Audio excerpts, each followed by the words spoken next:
কয়েকটা কথা যদি ধার্মিক হতে চাও তাহলে এই দর্শনটা শুনে লও। একটু আগে আমি করেছি উত্থাপন কি, साच बराबर तप नहीं, झूठ बराबर पाप, जिसको दिल में सांस है उसको दिल में आप। अर्थात सदा सत्य कथा बोलो। Truth is God, God is truth. বাইবেলে বলছে দর্শন পাল্টানোর কারো কায়দা নেই। পদ্ধতি পাল্টাতে পারো, ধরো আমার কথা ধরো। তোমরা হয়তো নাম কীর্তন করো না, প্রার্থনা করো, তোমরা হরিবাসর করো না, তোমরা আজান দাও, নামাজ পড়ো, কিন্তু এই জায়গাতে কি করে নড়চড়ো জবাব দাও?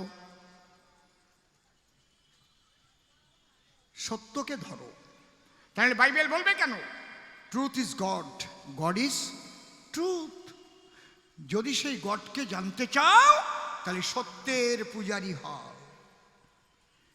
পড়ে দেখেন হাদিস খান, সেখানে বলছে যে ইমানদারি মুসলমান সেই হচ্ছে খাঁটি মুসলমান। ইমান মানে সত্য, বিশ্বাস। এই সত্যের উপরে যার বিশ্বাস আছে, খুলে বলি আপনাদের কাছে, সেই হচ্ছে খাঁটি মুসলমান। ওই সত্যই সনাতন, নিত্য নিরঞ্জন, আলাদা কিছু না। এইটা বাদ দিলেই তুমি শেষ। আত্মতত্ত্ব জ্ঞান তোমার লাভ করতে হবে। বাইবেলে তাই লেখা আছে সনাতনের কথা, যা কি নো দাই সেলফ, নিজেকে জানো। হাদিসে তাই লেখা আছে ওরে মিন মোমেনিন আরশ আল্লাহ তাআলা। বেদে, সনাতনের মূল গ্রন্থ বেদে কি লেখা আছে? যদেকং নিষ্কলং ব্রহ্ম ভূমাতীত নিরঞ্জনম অপ্রত্যক্ষ অবিজ্ঞং বিনাশোৎপত্তি পরিবর্জিতম। কোরআনে কি লেখা আছে? সনাতনের তেল লড়ার কায়দা নাই। কলহু আল্লাহু আহাদ আল্লাহুস সামাদ লাম ইয়ালাদ ওয়া লাম ইউলাদ ওয়া লাম ইয়াকুল লাহু কুফুয়ান আহাদ, সূরা ইখলাস পড়ে দেখো। এই যে সনাতনী দর্শন। ভাষা আলাদা হতে পারে, শব্দ আলাদা হতে পারে, বসে শোনেন নারী নরে, দর্শনটা মানুষ ধার্মিক হতে গেলে পরে এই সনাতনকেই গ্রহণ করে তার ধার্মিক হতে হয়। আর ওর মধ্যে কিছু আবর্জনা আছে, সেইগুলো দিয়ে পৃথিবীটাকে সন্ত্রাসে ভরে তুলছে। সেগুলো সনাতনী কথাবার্তা নয়। সনাতন কি বলে? সর্বতে সুখিনো সন্তু, সর্ব সন্তু নিরাময়া। আমরা সকলের সুখ চাই, সকলের নিরোগ দেহ চাই। সমগ্র পৃথিবীর মানুষ আমার পরিবারের মানুষ হোক। এই বিশ্ব পরিবার আমার পরিবার। দেখেছেন, সবকা সাথ, সবকা বিকাশ, সবকা প্রয়াস, সবকা বিশ্বাস। সবাই আমার। শুধু আপনি বঙ্গবাসী আমার তাহা নয়, শুধু ভারতবাসী আমার তাহা নয়। এই বিশ্বের যত দেশ আছে, খুলে বলি আপনাদের কাছে, সমস্ত দেশের মানুষগুলো যেন আমার আপন হয়, এই কথাই সনাতনে কয়। সবাই আমরা একসঙ্গে মিলে মিশে বাস করব সারা বিশ্বে। পরিবেশ হবে এক আনন্দময়। এই আনন্দের পরিবেশ নষ্ট করে যারা সন্ত্রাসী, তারা, তাদের গ্রন্থের মধ্যে আবর্জনা আছে ভরা। কিন্তু সনাতন টুক বাদ দিতে পারে নাই ওরা, ওটুক আছে, কিন্তু ওটুক ঢাকিয়ে রাখছে ছাই দিয়ে। কথা বোঝা যাচ্ছে? তাহলে মানুষের ধর্ম হলো সনাতন। সদা সত্য কথা তুমি করো উচ্চারণ, রক্ষা করিয়া চলো আপন পিতৃধন, গুরুর কাছে দীক্ষা শিক্ষা নিয়ে হবে আত্মদর্শন। এই কথাগুলোই বলেছেন কে? হরিচাঁদ ঠাকুর। লয়ে নিজ নারী ব্রহ্মচারী সচ্চরিত্র রবে, হাতে কাম মুখে নাম সদা সত্য কথা কবে, পরসতী পরপতি কভু না স্পর্শিবে, তুমি না ডাকিলেও হরি তোমারে ডাকিবে। তুমি বিশ্বাস যাকে করো করো, অসুবিধা কিছু নাই। কিন্তু দুঃখের বিষয় কি জানেন? আমাদের এই সনাতনের মধ্যেও আবর্জনা ঢুকে গেছে। কালী পুজো করবে, মদ খাওয়ার দফা সারবে। যখন দেখবেন যখন বিসর্জন দিতে যাবে মাইকে বাজবে ওলে ওলে, কার যে কোন জায়গায় ঝোলে, আসছে আবার হবে কালী মাইকে। কি ঠিক না বে ঠিক? একবার একটা জাহাজে করি হিন্দু মুসলমান খ্রিস্টান বৌদ্ধ যাচ্ছে, জাহাজ গেছে ফুটোইয়ে। এখন মিয়ারা ইয়াল্লাহ ইয়াল্লাহ ইয়াল্লাহ, খ্রিস্টানরা গড গড বলে চিৎকার করছে, বুঝতে পারছেন? বুদ্ধং শরণং গচ্ছামি, যে যা। আর ওর মধ্যে আমাকে হিন্দুদের মধ্যে কালী ভক্ত আছে, কৃষ্ণ ভক্ত আছে, রাম ভক্ত আছে, হরিচন্দ্রের ভক্ত আছে। হ্যাঁ, যে যার মতো ডাকতেছে। কেউ কয় কালী জয় মা কালী জয় মা কালী, কেউ কয় হরে কৃষ্ণ কৃষ্ণ কৃষ্ণ হরে হরে, কেউ বলতেছে হরি বল এক দাঁড়াচ্ছি। এখন স্বর্গে মিটিং বসিছে, যাবা কিনা রক্ষা করতে। মিটিং করিয়ে কয় গণেশ তুমি যাও, তোমার পেট টেট মোটা আছে। গণেশ যাইয়ে ডিস্কো নাচ আরম্ভ করেছে।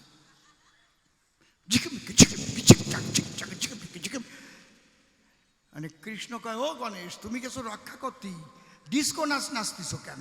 কয় এরাই পুজো দিয়ে দিয়ে ডিস্কো নাচ করতে করতে বিসর্জন দিতে যায় কেন? আমি আজকে নাচিয়ে এই কয়টারে বিসর্জন দিয়ে যাব। শুনলি না শ্যামল?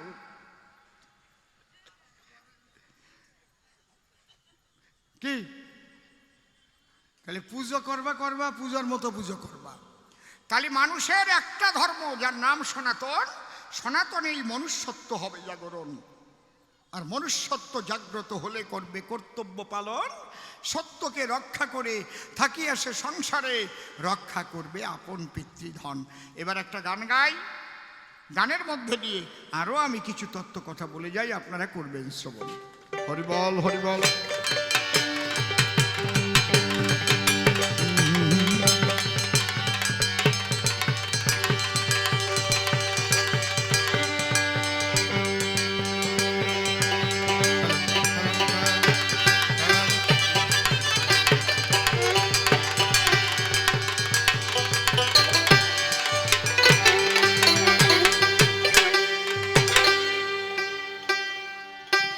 কত ভালো লাগে তোমার,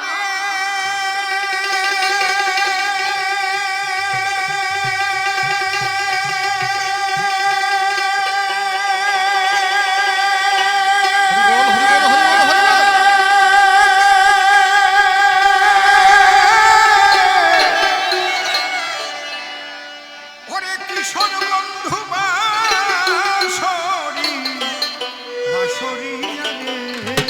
কত ভালো লাগে তোমারে কিশোর বন্ধু বাঁশরিয়া রে, ও কত ভালো লাগে তোমারে কিশোর বন্ধু বাঁশরিয়া রে।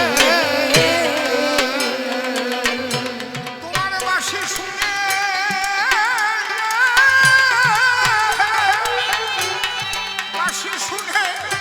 ওরে মনে আসি সকল কিশোর বন্ধু বাঁশরিয়া রে, ও কত ভালো লাগে তোমারে কিশোর বন্ধু বাঁশরিয়া রে। রোজ বিকেলে এমনি করে এই পথ দিয়ে যায়,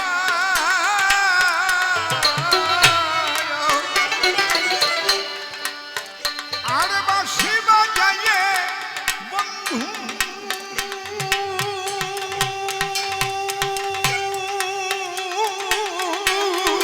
আর মনে চায় আমি তোমার বাঁশি সারা পেয়ে আশা পথ থাকি চেয়ে, আমি তোমার বাঁশি সারা পেয়ে আশা পথ থাকিছে।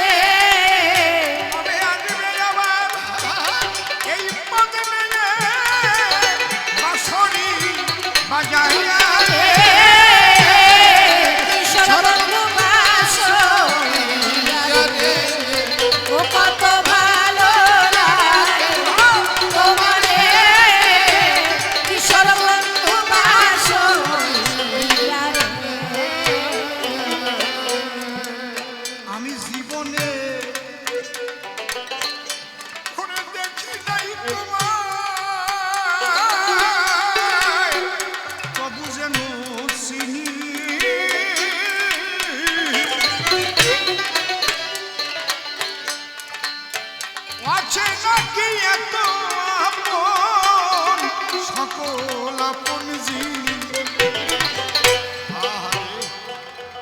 ব্রজগোপীদের প্রেমের সঙ্গে তুমি জাগতিক মানুষের কামনা অন্ধ কামান্ধ মানুষের সঙ্গে তুলনা দিচ্ছ। সি সি সি সি। কালীচরণ একটু রেখো স্মরণ। ওই শ্রীকৃষ্ণ করেছিল কালীয় দমন। ওই শ্রীকৃষ্ণের চরিত্রে তুমি কলঙ্ক দিতে চাইছ। যখন ছোট্ট শিশু ছিল কংস পুতনাকে পাঠিয়ে দিল স্তনে বিষ মাখিয়ে তাকে মারিবার দায়। পেরেছিল? ছেলেটি কোথায় জন্ম নিয়েছিল? কারাগারে। জন্মের থেকে তার লীলা মাধুর্য কি আছে দেখো না। ঝট করে বলে ফেসলে যে কি নোংরা। ছি, তোমার মনটা নোংরা।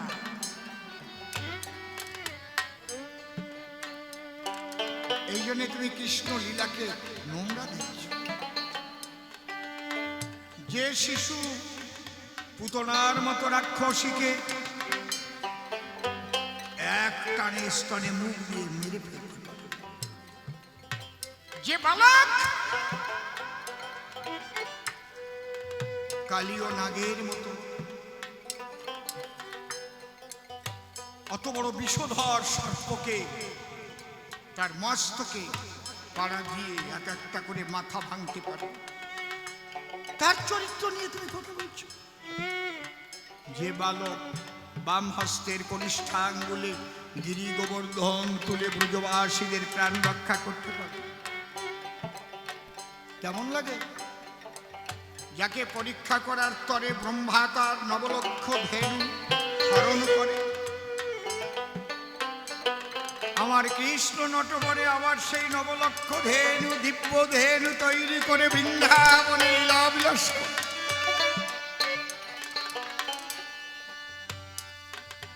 তুমি না জেনে নোংরা ভাষাটা তুমি শব্দটা উচ্চারণ করেছো, কখনো করবে না। জানার জন্য প্রশ্ন করতে পারো, কিন্তু তুমি কেন কমেন্ট করো? তুমি কেন বললে কৃষ্ণ লীলা কি নোংরা? তুমি বলতে পারতে, ও সাধুজন, কৃষ্ণ সম্পর্কে বিভিন্ন জনগণ বিভিন্ন রকমের কথাবার্তা করে উচ্চারণ, আপনি বলুন তো এগুলোর মধ্যে ব্যাপারটা কি? কে অধিকার দিয়েছে তোমাকে কৃষ্ণকে নোংরা বলার? কে?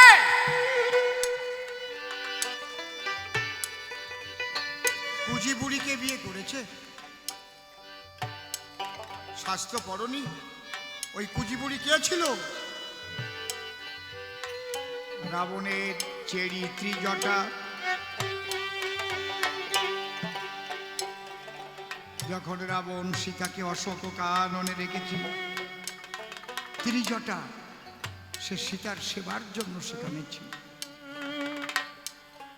যেদিন রামচন্দ্র প্রথম ভল্লুক বানর সঙ্গে করে চলে এলেন লঙ্কাপুরে, তখন ওই ত্রিজটা লুকিয়ে লুকিয়ে দূর থেকে রামের মূর্তি দেখে আর ভল্লুক বানরের উচ্ছ্বাস দেখে জয় শ্রীরাম বলো, জয় শ্রীরাম, জয় শ্রীরাম, জয় শ্রীরাম বলে উল্লাস করছে। বলো জয় শ্রীরাম, জয় শ্রীরাম, জয় শ্রীরাম। ত্রিজটা দৌড়ে এসে বলছে, এ সীতা, আরে লঙ্কায় জয় শ্রীরাম ধ্বনি শোনা যাচ্ছে, জানিস? তুই যার জন্য দিবানিশি কাঁদিস, যার জন্য চোখের জলে ভাসিস, হে রামচন্দ্র লঙ্কায় প্রবেশ করেছে, তার সঙ্গে অসংখ্য ভল্লুক বানর আছে। সীতা বলছে, সে দেখতে কেমন রে? বলছে, সীতা, সেই রূপ বর্ণনা করার মতো আমার ভাষা নেই।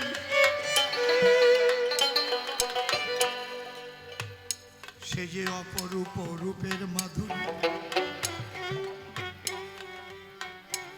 সে মানুষ হলেও কোনো মানুষের মতো নয়। আহা,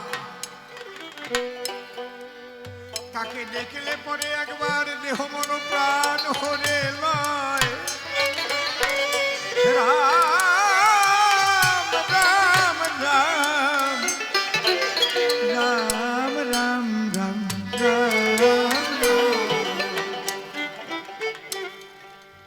সীতা তখন বলল, বোন, তুই আমার প্রভুর খবর অগ্রভাগে আমার কর্ণে দিলি তো আমি সন্তুষ্ট হলাম রে।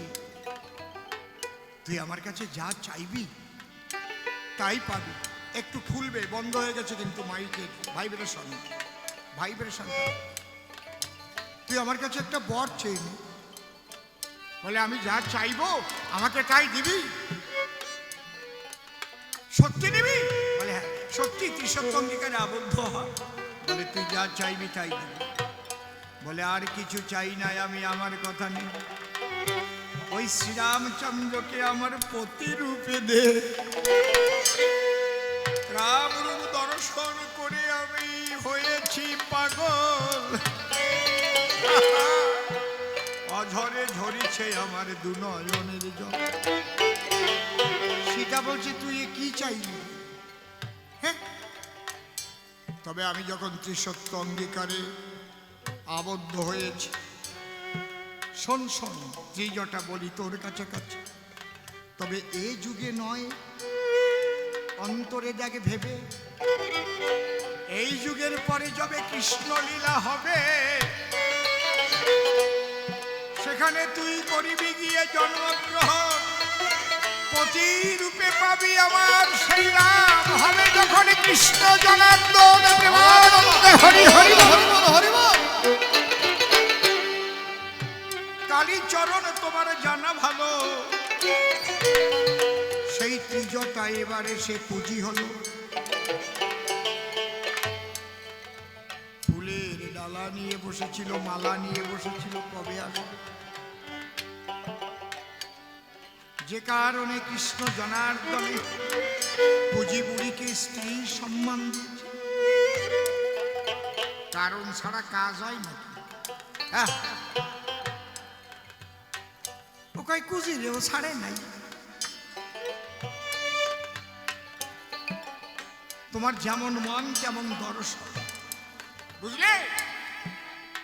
এই শয়তানি বুদ্ধি করিয়ে না। কৃষ্ণ, তাহলে তুমি আজে বাজে কথা বলছো।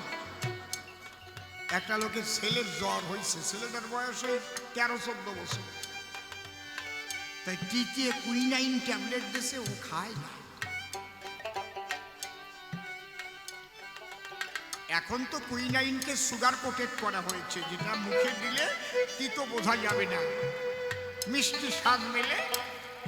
বাচ্চারা যদি জল দিয়ে গেলে পেটে গিয়ে ওইটা তিতের কাজ আরম্ভ হয়, তাই তো? এখন ডাক্তার তো ওষুধ দিয়েছে, ছেলে তো খায় না। বাবা কৌশল করে বাজারের থেকে রসগোল্লা এনে ওতে ছিদ্র করে করে একটা করে কুইনাইন বড়িছে। সকালে একটা, দুপুরে একটা, বিকালে একটা খেতে বলছে। এখন ওষুধ তো দিচ্ছে, জ্বর আরো বাড়িয়ে গেছে। বাবা বলতেছে, খোকা তোরে রসগোল্লা দিলাম, খাস নেই? কয় রসগোল্লা খাইছি, কিন্তু ভিতরে যে বিচি ছিল ওটা খাই নাই, ওটা ফেলাই দিছি। বাবা শয়তানি ডে করি না, রসগোল্লা খাওয়াবা, ভিতরে ওষুধ ভরে দিয়ে বিচি বানাই দিয়েছো কেন? কায়দা আছে। কৃষ্ণ সম্পর্কে প্রশ্ন করবা, ওর মধ্যে নোংরা শব্দটা প্রবেশ করাইয়ে বিচি বললে কেন? কি ওরে জীবনে দেখি নাই তোমায়, কবু যেন চিনি।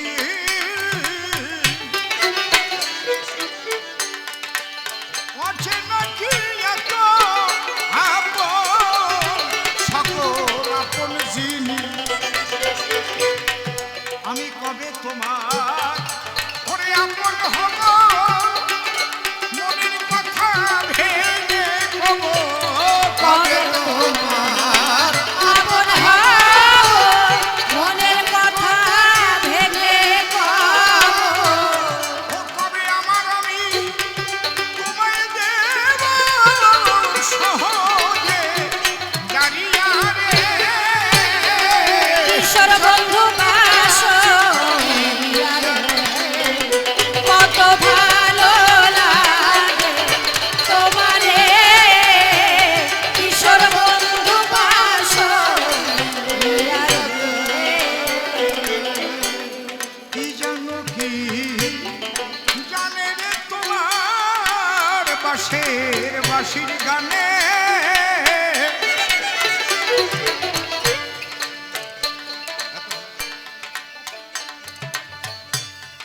ওরে এত ভালো লাগে কেন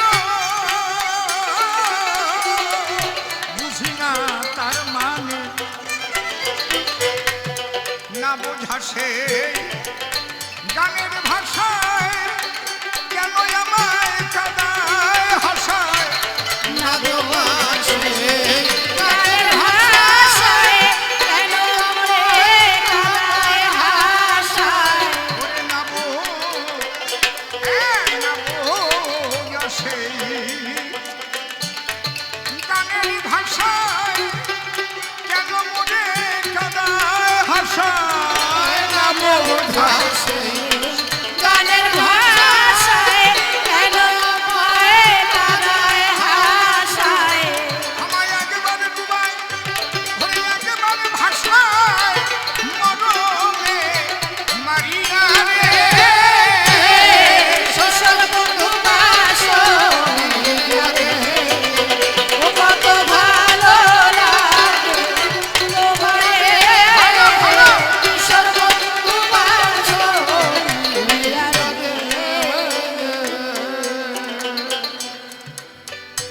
ওরে সকিত চরণে মানুষ এসে বাড়ির ধারে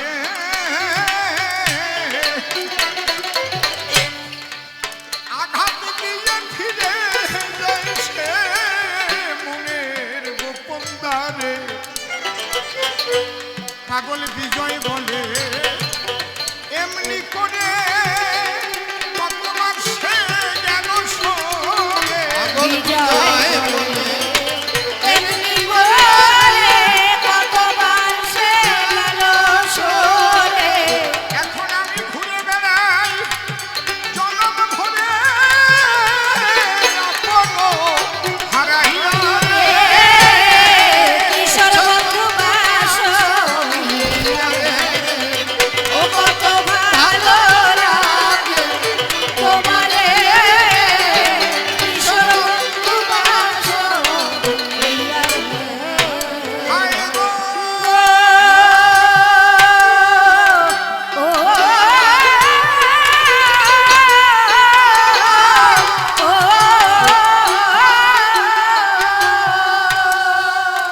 কৃষ্ণ সম্পর্কে কথা বলতে হলে শোনো চাষি বলি আগে তোমার বুঝতে হবে কি ছিলেন কৃষ্ণ বনমালী কৃষ্ণ তিন ভাবে খেলা করেছেন কৃষ্ণ রসময়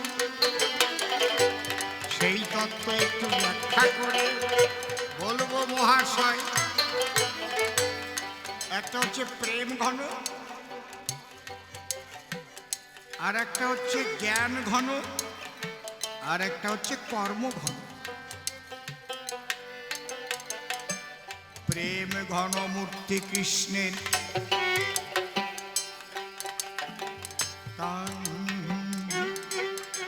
ছেড়ে দিয়েছে প্রেম ঘন মূর্তি কৃষ্ণের স্থায়ী করো ওখানে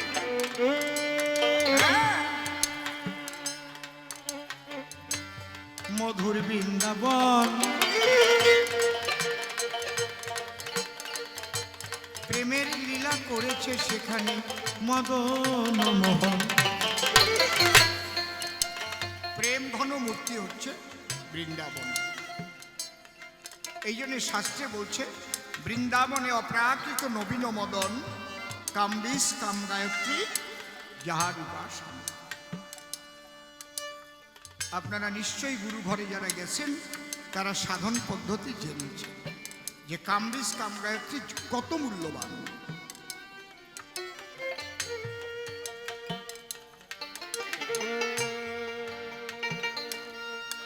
জ্ঞান ঘন মূর্তি তার মথুরায়,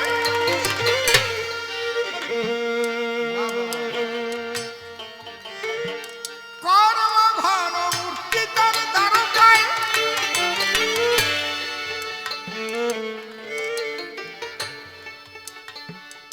যেমন আমি একই অসীম সরকার,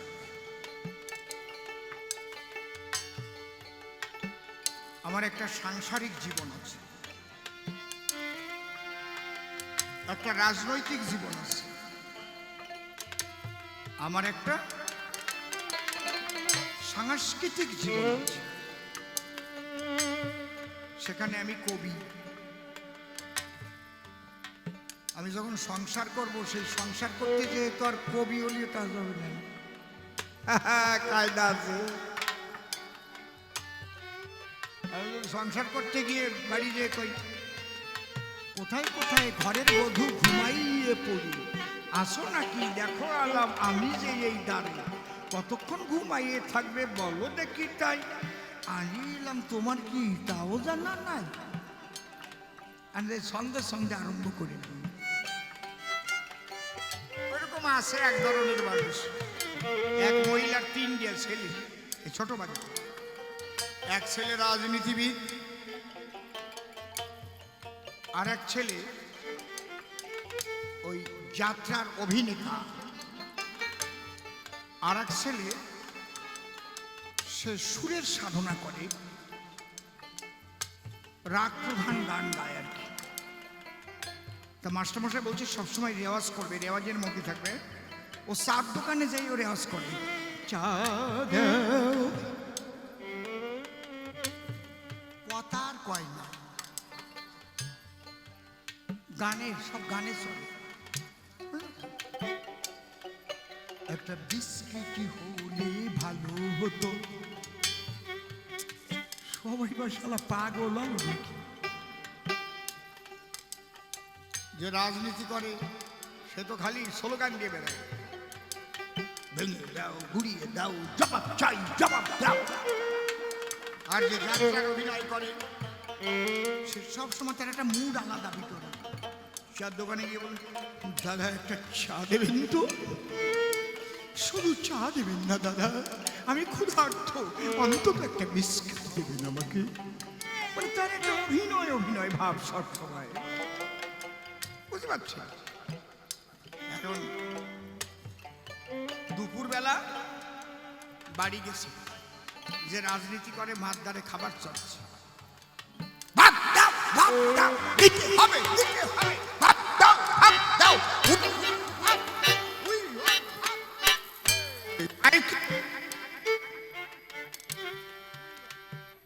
হ্যালো,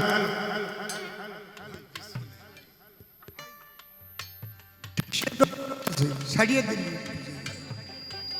বাড়ি এক জ্বালায় পড়লাম তো। ওই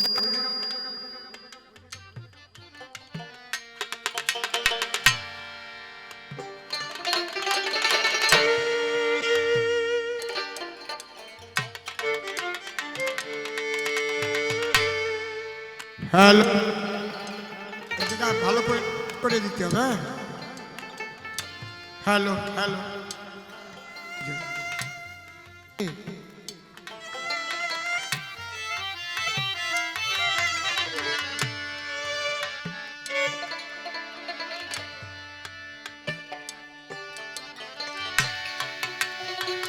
হ্যালো হ্যালো, কি সময় বন্ধ হয়ে গেছে? ভাগ দাও, ভাগ দাও। এর মধ্যে যেটা ওই গান শেখে সে গিয়ে বলছে, জননী জননী তুমি ভাগ দাও মোরে, জননী জননী তুমি ভাগ দাও মোরে, ভাগ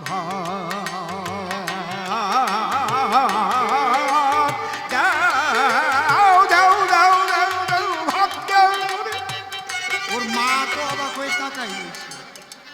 এর মধ্যে যেটা যাত্রা করে সে এসে বলছে, জননী ক্ষুধার জ্বালায় ঝরে পড়ি, আজ বিভিন্ন জায়গায় ঘুরে ঘুরে এসেছি তোমার দ্বারে, আমার এক মুঠো অন্ন দাও জননী।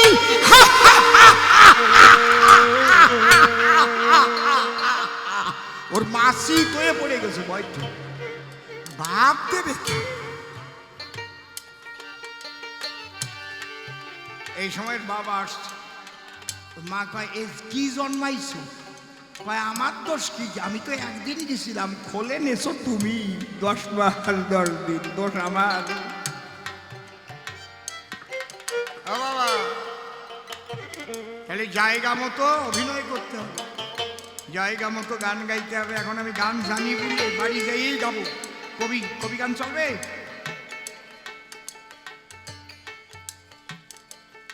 একজনের বউও গান শেখে, স্বামীও গান শেখে, গানে গানেই কথা কয়। বউ পায়খানায় গেছে, স্বামীরও পায়খানায় এসে গেছে, স্বামী দরজায় যেয়ে গান ধরে দিচ্ছে, খোলো খোলো দ্বার রাখিও না আর বাহিরে আমায় দাঁড়াইয়ে, খোলো খোলো দ্বার রাখিও না আর বাহিরে আমায় দাঁড়াইয়ে। বউ দেখলো ভালো গান গাইছে, তো আমার এখনো পায়খানা ক্লিয়ার হয় নাই, আর এই টাইমে আসে গান গাচ্ছে, খোলো খোলো দ্বার রাখিও না আর বাহিরে আমায় দাঁড়াইয়ে। বাজা, খোলো খোলো দ্বার রাখিও না আর বাহিরে আমায় দাঁড়াইয়ে। বউ দেখলো আমি যদি গানের জবাব না দিতে পারি তাহলে হারিয়ে যাব। বউ ওর পরের কলি বানাইয়ে গাচ্ছে, কেবা তুমি হায়, কেবা তুমি হায়, এলে দরজায় ওই বাহিরে লও তুমি ছেড়োয়ে, খোলো খোলো দ্বার রাখিও না আর বাহিরে আমায় দাঁড়াইয়ে। কেবা তুমি হায়, এলে দরজায়, কেবা তুমি হায়, এলে দরজায়, কেবা তুমি হায়, এলে দরজায় বাহিরে লও তুমি ছেড়োয়ে, খোলো খোলো দ্বার রাখিও না আর বাহিরে আমার দাঁড়াইয়ে। আমার একটা কবি জীবন আলাদা, সাংসারিক জীবন আলাদা, রাজনৈতিক জীবন আলাদা। আমার যদি রাজনৈতিক বক্তব্য দিকে নিয়ে যায় আর আমি যদি রাধা প্রেমের ব্যাখ্যা আরম্ভ করে দিই, হবে? কথা কন না কেন? আমাকে যদি কবি গান গাইতে নিয়ে যায়, আমি যদি রাজনৈতিক প্লটের ব্যাখ্যা আরম্ভ করতে থাকি, হবে? আমার তাড়াবে না মানুষ। ঠিক কৃষ্ণ, প্রেম ঘন কর্ম ঘন জ্ঞান ঘন মূরতি তার, শুনো দিয়া মন, প্রেম ঘন লীলা করেছে আমার মদন মোহন, জ্ঞান ঘন তার মথুরাতে গো, ওই কংস ধ্বংস করে, কর্ম ঘন মূর্তি পার্থ সারথি কৃষ্ণ নত বরে।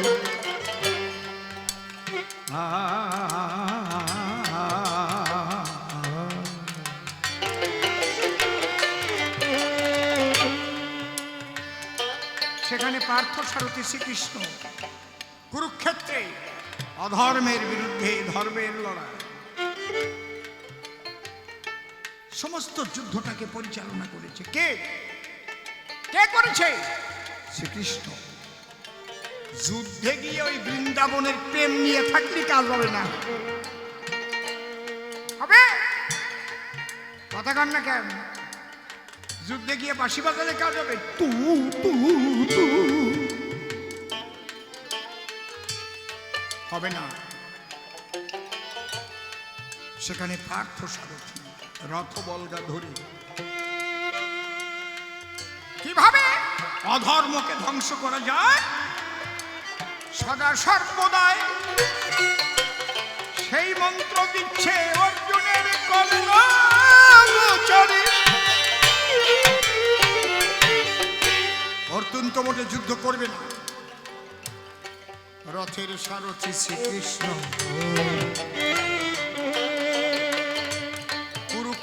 হাজির হলো। কুরুক্ষেত্রে গিয়ে অর্জুন কৃষ্ণকে জানালো, দাঁড়া, রথখানা রাখো, দেখি কারা কারা যুদ্ধে আসছে। লাফ দিয়ে অর্জুন রথের থেকে নিচে পড়িয়ে দেখি এ তো সব আত্মীয় সব। অর্জুন বলল, না আমি যুদ্ধ করব না, ধনুর্বাদ ছেড়ে দিল। কেন? এদের মেরে রাজ্যৈশ্বর্য ভোগ করার চাইতে সব ফেলে বনে চলে যাওয়া ভালো।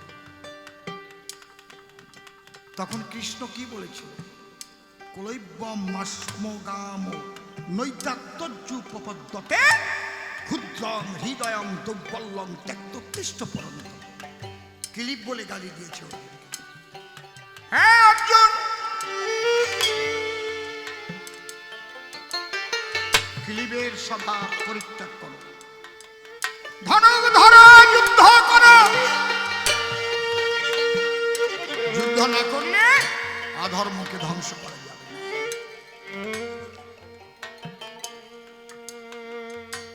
অসচ্ছন্ন সচষ্টং প্রজ্ঞাবদংশ্চ ভাষসে গতা শূন্য গতা সুষ্ট নানু শোচন্তি পণ্ডিতা। যাহা শোক করিবার নয় তাহার জন্য শোক করিতেছে। অসচ্ছন্ন সচষ্টং প্রজ্ঞাবদংশ্চ ভাষসে, আবার জ্ঞানীর মতো কথা বলতেছে। ব্যাপার কি? ধনুক ধরো।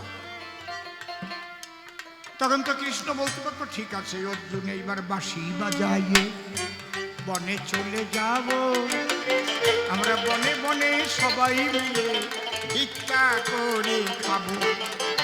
তুরু তুরু তুরু তুরু তুরু কইছে না? হবে না।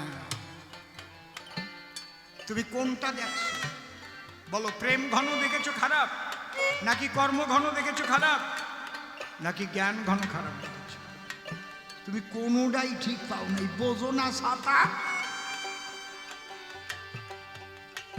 থাক, ছেড়ে দাও। তাহলে তিনটে প্রশ্নের জবাব দিছি কিন্তু আমি, নাকি বাকি রাখছি? গোসাইটা কথা কইয়েন, ও আমারে সহজে ছাড়বে না তাই ভাবছেন নাকি? ও ট্যাপা মাছের মতো ফুলতিছে পিছনে বসে, দেখেন, আর জ্বলতিছে। ওরে কি কমে ছাড়িয়েছি? ওর ফোটার দোষ কইছি। ও কি গোসাই নিয়ে আসতেছে তাই দেখেন। তাই তোমার একটা কথা বলি, বেশি ঝামেলা না করিয়া আমি যা বলি আমার কথা মানিয়ে নাও। একটা ভদ্রলোক, তার অন্য কিছু ন্যাক নাই, তার ন্যাক খালি ঘন ঘন বিয়ে করা, আর কিচ্ছু না। এখন ৭৩ বছর বয়স হয়েছে, ওই বয়সে একটা ১৯ বছরের মেয়েরে বিয়ে করেছে। অভ্যেস তো, বুঝতে পারছে? বউ কিন্তু একটাও থাকে না, বুড়ো বয়সে নিয়ে আসে। বউ কি আসে শুধু আঙুল চষে? আর টাকা পয়সা দিয়ে কি খালি বউ রাখা যায় নাকি? আরও কিছু লাগে টাকে না নাকি? আমি বুঝিও না বাবা, গরিব মানুষ। ইস, ওই বুড়ি খল খল করে আসতেছে, বুড়ির সেই যৌবনের কথা মনে পড়িছে। ঠিক না? শুধু যদি টাকায় থাকতো, কত জমিদারের বউ বাড়ির কামলিয়া রাত ধরে কিতালি চলিয়ে যেত। কি যেন একটা ব্যাপার আছে বাবা, আমি বুঝিনি, গরিব মানুষ। আর আমার না এসব বাজে কথা ভাল লাগে না, আমার লজ্জা করে কেমন। সত্যি ভাইরে, আপনারা খারাপ ভাববেন না। তা এই বউটা দেখলো চলিয়ে যদি যাই আর তো বেশি দিন বাঁচবে না, এই সম্পত্তি তো তালি পাবো না। ওর মরার টাইম হয়ে গেছে। মাঝে মাঝে এই শ্বাসের ব্যারাম। কি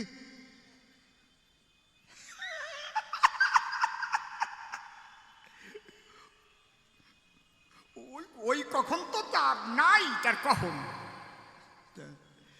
ভাবলো সম্পত্তি তো প্রচুর, কায়দা টায়দা করে কিছুদিন থাকি, আমি সম্পত্তির অধিকারী হয়ে যাব, তাহলে আমার পছন্দ মতো একজনকে বিয়ে করে নেব। এই কয়টা দিন একটু চাপিয়ে চুপিয়ে থাকি। এখন চলে গেলি তো আর পাবো না, যে কয়টা চলে গেছে সে কয়টা তোর পাই নাই। এখন দুর্গা পূজার সময় স্বামী বলতেছে, বউরে তুমি পূজায় কিছু নেবে না? বলে ভেবেছিলাম এবার পুজোয় একটা বেনারসি নেব। বুড়ো আনন্দে আটখানা হয়ে গেছে। তুমি আমার প্রাণ প্রেয়সী, তুমি চেয়েছো বেনারসি, আমি তাতে কত খুশি, চলো যাই বড় বাজার থেকে নিয়েই আসি। গাড়ির ডিগ্গির মধ্যে 2 বস্তা টাকা ভরিছে। টাকা আছে তো, ঘর ভরা টাকা, কিন্তু আসল জায়গা ফাঁকা। একেবারে বড় বাজারে এক মারোয়াদির দোকানে গেছে, গিয়ে বলছে ভালো একটা বেনারসি দেখাও। কারণ উনি বলছে কেতনা দামের চাইয়ে। বলে ওই সমস্ত ভাষা এখানে চলবে না, বাংলায় ব্যবসা করতে আইসো, বাংলায় কথা কও। বলছে কত দামের আপনি চাইছেন বলবেন আপনি? বলছে তোমার দোকানের যত দামের আছে তার চাইতে বেশি দামের কালেকশন করে নিয়ে দাও। ওই এই জাতীয় খরিদ্দার তো পাই নেই কোনোদিন। দেখাচ্ছে বেনারসি। মারোয়ারিদের কিন্তু বুদ্ধি আছে, প্রথমেই আপনাকে একেবারে লাস্টখানা দেখাবে না। ভালোর মধ্যে কয় রকমের ভালো আছে কোনটা দেখি, দেখি না বলতে পারে। ভালো কয় রকমের? কয় রকম কয়? তুই কয়। কয় 3 রকম। তাই ফিরাই ফিরাই ওই ছিল। গুড মানে, গুড মানে কি? ভালো মানে কয় 4 রকমের, 4 রকমের। গুড মানে ভালো, বেটার মানে অপেক্ষাকৃত ভালো, বেস্ট মানে সর্বাপেক্ষা ভালো, আর একেবারে শেষেরটা এক্সেলেন্ট মানে চমৎকার। ওটা ভাষায় প্রকাশ করা যায় না। তো এক্সেলেন্টটা তো ওরা আগে দেখায় না, খরিদ্দার মাপিয়ে নেয়। প্রথম একটা দেখাইছে গুড, বউটা বলছে চলবে না, এ তো আমাদের বিনগরেই আছে, এই কিনতে আইছে নাকি বড় বাজারে বড় দোকানির কাছে। পরের খান দেখাইছে, বলে এও চলবে না, এ তো রানাঘাটেই আছে। পরের খান দেখাইছে, বলে এও চলবে না, এ তো কাঁচরাপাড়া গেলেই পাওয়া যায়, কলকাতায় আসবো খেয়াল। বাবা এইবার মারোয়ারি ভাবে তাই তাই তো খদ্দের তো একেবারে কুমানা, গাড়ি নিয়ে আসছে, এক্সেলেন্ট খানি দেখাই। এইবার একখান নিয়ে এসে তাতে সোনার জরি দেওয়া, ঝিকিমিকি ঝিকিমিকি ঝিকিমিকি করছে একদম পাড়িয়ে ভিতরে। এটা দাম কত? কয় 25,25,000। সোনার জরি দেওয়া মাল তো। বউডারে বলছে দেখো তো এটা পছন্দ হয় কিনা। বলে এটা প্রায় প্রায় হয়েছিল, কিন্তু পাড়ের জরিগুলো বেশি ভালো লাগছে না, আর একটু পাড়ের কাজটা ভালো হবে। মারোয়ারির দ্বারে তো সাইকে ভালো আর নাই, ওইটাই তো বড় বাজার, এই নাই আর। মারোয়ারি দেখছে এই খরিদ্দার তো ছাড়িয়ে দেওয়া যায় না, বউডারে পটায় পটায় যদি কিছু করা যায়, কিছু করা যায়। দেখেন মারোয়ারি বলতেছে এত বাছাবাছি না করি। এখন ওই যে পুরুষটা গেছে সাথে, মারোয়ারি তো জানে না যে সম্পর্ক কি। বলছে আপনার পছন্দ হলো কি না আপনি বলবেন। পুরুষটা বলছে আমার তো পছন্দ আগের থেকেই অতি অতি আইছে, ও তো বিনগর রানাঘাট কাঁচরাপাড়া ছাড়িয়ে কলকাতায় ঢুকিছে। আমি তো ওই স্বামীটাও বলছে এটা ভালো, এর চাইতে ভালো আর হবে না, নিয়ে নাও।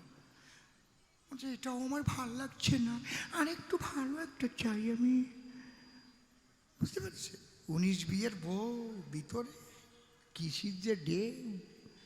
তখন ওই মারোয়ারি বলেছে এত বাছাবাছি না করে তোমার বাবা যেটা বলেছে ওটা নিয়ে চলে যাও। বুঝেছ? তো এত বাছাবাছি না করে তোমার বাবা যেটা বলেছে ওটা শুনে যাও। এই জন্য তোমার কাছে করি নিবেদন, বাছাবাছি নাচানাচি করো না এখন। যদি তোমার প্রশ্ন থাকে প্রশ্ন করো দান, জবাব শুনতে বসে আছে যত ভাগ্যবান। এই যে দেখো কৃষ্ণ ভক্ত হরিভক্ত যারা কবি গান শুনবার তরে এসেছেন, তারা আমাদের মধ্যে দিয়ে অনেক কিছু পাবে। ঘরে গিয়ে এগুলো অ্যানালাইসিস হবে। রাজহংসের মতো আপনাদের স্বভাব, আমি যা এ আসরে দিয়েছি জবাব। জলের অংশ থাকলে করিবেন বর্জন, ক্ষীরের অংশটুকু করিবেন গ্রহণ। এইটুক সবার কাছে নিবেদন জানাই, তবে আর তারে বেশি বলে প্রয়োজন নাই। সে এসে ভাষাভাষে এবারে দাঁড়াইয়ে তার প্রশ্নগুলো আবার যাবে ছড়াইয়ে, যদি কোনটা বুঝতে তার বাকি থেকে যায় আবার এসে বলবে ধর্মরাজ সবাই এই তো মনে মনে আছে গোপন ভাবত, আমি আবার এসে ভাষাভাষে জবাব দিয়ে যাব। অনেকের একটু খিদে খিদে লাগছে না? অনেক রকমের দোকান আছে, ওই জায়গায় যাইয়ে কিছু কিনে কিনে খাইয়া আবার বসে যাও। ওরাও তো ভাবতেছে অসীম সরকার এমনভাবে কাকার মতো জড়ায় ধরেছে, লোকগুলো মোটে আসতে পারতেছে না। সত্যি কথা না? হ্যাঁ, ওরাও তো দোকানদার বলি সবা ধারে, মনে মনে ভাবে বিক্রি করার তরে। আপনারাও দয়া করে ওদের কাছে যাবেন, ভালো মন্দ কিছু একটু কিনে কিনে খাবেন, আবার বাড়ির জন্যও নিয়ে যাবেন যে ভাই আপনাদের কাছে আমি নিবেদন জানাই। কি মা? আচ্ছা ঠিক আছে, আপনার ওই প্রণাম যেন কৃষ্ণের চরণে পৌঁছায়, আমি নিবেদন করে গেলাম দাঁড়াইয়ে সবাই। আমি তো সামান্য কবি গান গাই, আমার মতো নরাধম এই ধরাধামে নাই। আপনারা সবাই একটু আশীর্বাদ করে সেই শক্তি দিয়ে যাবেন আমার ভিতরে, যেন গুরু কৃপা লাভ করি, এইটুকু চাই। অন্য ভিন্ন কথাই আমার মনের মধ্যে নাই। প্রথমবারের ভাব আমার ক্ষান্ত হয়ে গেল। জয় জয় রাধা কৃষ্ণ নিতাই গৌরাম সীতা মাতা পিতা হরিচাঁদ গুরুচাঁদ কালীর পিতে একবার হরি হরি বল, হরি বল। জয় ভবা, বাজাও বাবা।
হ্যালো, নমস্কার। গোসাইয়ের মুখে খুব সুন্দর সুন্দর জবাব শুনলেন। আরও যাতে ভালো কথা বলেন আমি শুনতে পাই, সেই কাজটাই তো আমার করা দরকার। কি বাবা?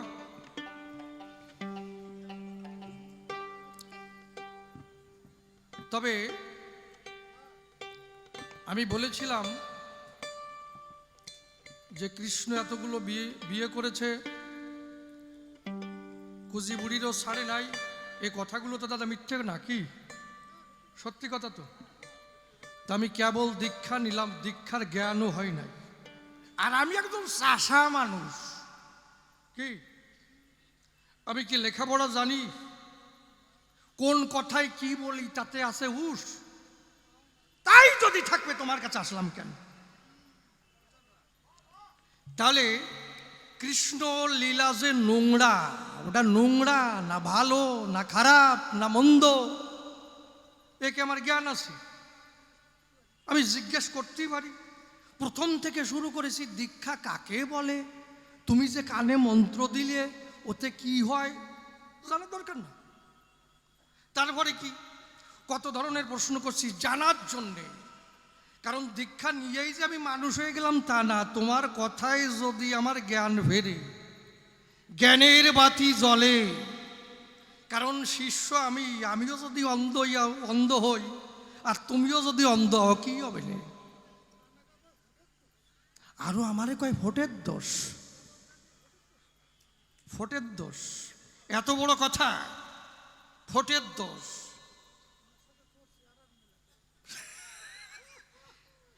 দাদা কয় ওনার সাথে তোমার চেহারার মিল আছে, তার মানে উনি বাবা। তাহলে ভোট কার হলো? হরি বল হরি বল, বাবা গোপীনাথ।